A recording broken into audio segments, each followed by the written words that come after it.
Ke Minahasa Selatan, Sulawesi Utara, aparat TNI dan Polri menjaga ketat lokasi terjadinya abrasi di Pantai Amurang. Hal ini dilakukan karena warga masih mendekat ke lokasi kejadian, padahal kondisinya rawan. Petugas siaga menjaga ketat lokasi terjadinya abrasi selama 1 kali 24 jam. Pemerintah telah menetapkan radius 200 meter sebagai lokasi rawan di mana potensi abrasi susulan mungkin saja terjadi. Dari data terkini yang dirilis BPBD Minahasa Selatan, abrasi di Pantai Amurang berdampak pada 41 rumah rusak dan tenggelam, sementara 133 kepala keluarga terpaksa mengungsi. Sehingga kami harus menjaga di sini, mengantisipasi jangan sampai ada masyarakat yang dari luar ataupun dari manapun saja berada untuk datang melihat tempat ini. Jadi kami akan memberikan pengarahan kepada mereka atau arahan memberikan ini supaya jangan sampai mendekat di lokasi ini. Jadi kami datang di sini, kami menjaga lokasi ini supaya jangan sampai ada masyarakat dari luar datang melihat di sini, sedangkan di sini sudah menjadi daerah yang sangat rawan. Informasi dampak dan penanganan abrasi di Minahasa Selatan, Sulawesi Utara. Kita bergabung dengan jurnalis Kompas TV, Yana Mike Singgal. Mike, bagaimana kondisi warga yang mengungsi sekarang? Selamat siang Audrey dan juga saudara. Saya informasikan terlebih dahulu bahwa saat ini saya berada di lokasi tempat kejadian abrasi di Pantai Amurang, Minahasa Selatan. Tadi pagi kami memantau di lokasi tempat pengungsian dan dari pantauan kami dampak dari abrasi Pantai Amurang Kabupaten Minahasa Selatan ini sebanyak 133 keluarga terpaksa harus mengungsi karena sebagian besar rumah mereka atau ada 41 rumah yang kami terima datanya terdampak dari abrasi ini. Sebagian besar ada kurang lebih 30-an rumah memang tenggelam dan hanyut akibat adanya abrasi ini. Sementara sebagian rumah memang sudah berada tepat di tepi pantai atau kondisinya sudah sangat rawan untuk ditinggali oleh pemilik rumahnya. Saat ini 133 keluarga sendiri telah diungsikan di posko pengungsian. Tepatnya ada 2 posko pengungsian.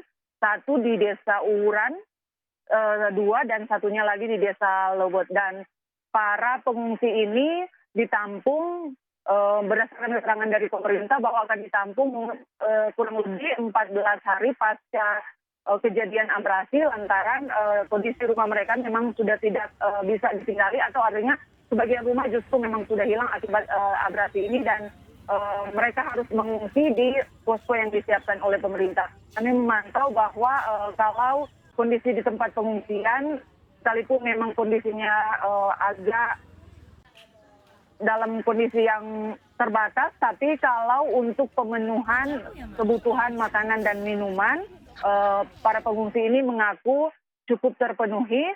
Sementara, namun demikian ada warga khususnya perempuan dan anak-anak balita yang membutuhkan kebutuhan khusus seperti kebutuhan pakaian dalam dan juga popok itu disebutkan oleh pengungsi masih sangat dibutuhkan. Namun demikian warga tetap berharap dengan kondisi mereka di pengungsian tetap akan mendapat perhatian dari pemerintah setempat terkait bantuan-bantuan kebutuhan dasar dan juga dengan bantuan-bantuan yang datang dari pihak swasta, Audrey. Mike, tadi di visual jelas memperlihatkan ada beberapa rumah yang sebentar lagi ini sudah mendekati tepi laut ya. Artinya kemungkinan ketika abrasi bisa saja rumah mereka yang justru nanti akan terdampak. Ini bagaimana penanganannya?